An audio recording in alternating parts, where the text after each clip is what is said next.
অর্থ লাগে ঠিক তেমনি আপনি পরে আসলে ময়দানকে আপনি মোকাবেলা করতে হবে সেই জগতের বাজার আপনাকে করতে এই জন্য করতে হবে আল্লাহ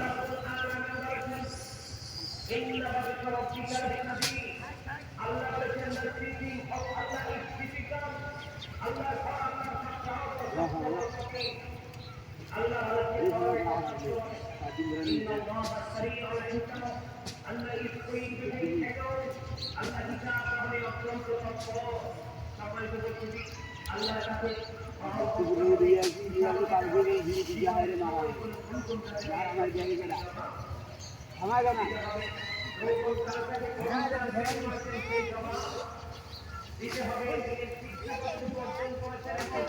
সেই শিক্ষা অনুযায়ী কতটুকু আমল করেছেন সেই